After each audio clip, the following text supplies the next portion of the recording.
This all seems easy to understand, but who really decides how an organism today is named, and how do they do it? Let's take an unknown fish and go see an expert.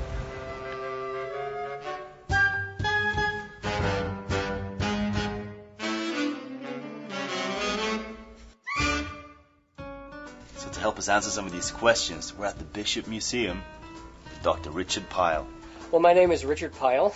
My PhD is in the study of taxonomy or systematics, which is the study of what organisms are out there and how they're related to each other. We operate very much the way a library does, in the sense that people come here, researchers will come here and examine our specimens just like people go to libraries. So we have all of these specimens. We've got about 40,000 of these jars in here, and they range in size from little guys like this and stuff that's even much smaller than this to very big things. We have shark jaws, we have large specimens, we've got sharks, we've got all kinds of things. Elaborate.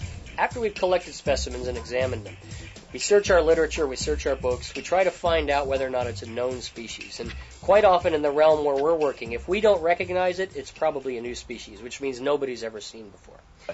Well, this bank of shells right here is far and away the most valuable part of our entire collection. And the reason for that is these are all of our type specimens. So you see a lot of these have little red ribbons on them. Type specimen, as in holotype? Holotype, right. The red ribbons are the holotypes. So those are the name-bearing specimens. So this holotype is, as I said, the specimen that bears the name. And we collect it.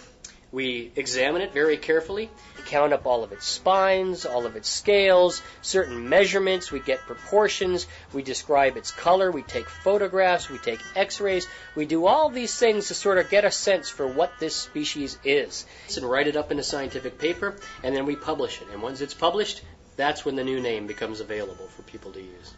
So now we know how scientists give species a name. Let's see if we can give ours a name too.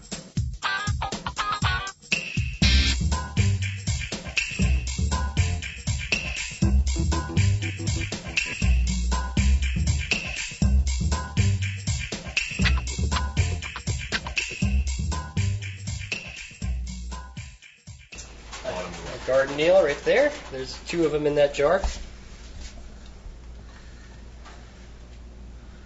That's the ones. These are the ones, yeah. The reason they're called garden eels is when you're out on the sand on the bottom of the ocean, you see them, they look like a garden of little, just long, thin branches sticking up. And then if you approach them as a diver, they disappear down into the sand and vanish. The group of species isn't completely well known. There's a number of named species, but there's also a number of species that haven't yet been named. So they're still being discovered in this group. So remember, there's lots of new species to be discovered and filmed. And now that we know a little bit about how you name animals, we can get around all the confusion of common names, and we can use the official scientific name. Yeah, in fact, you may have already seen a new species without realizing that it's new to science. And remember, if you want to find a new species, well, maybe you can. Then the best part is that when you find a new species, you get to name it. What would we name it? Robicus fishii. So never stop exploring your world.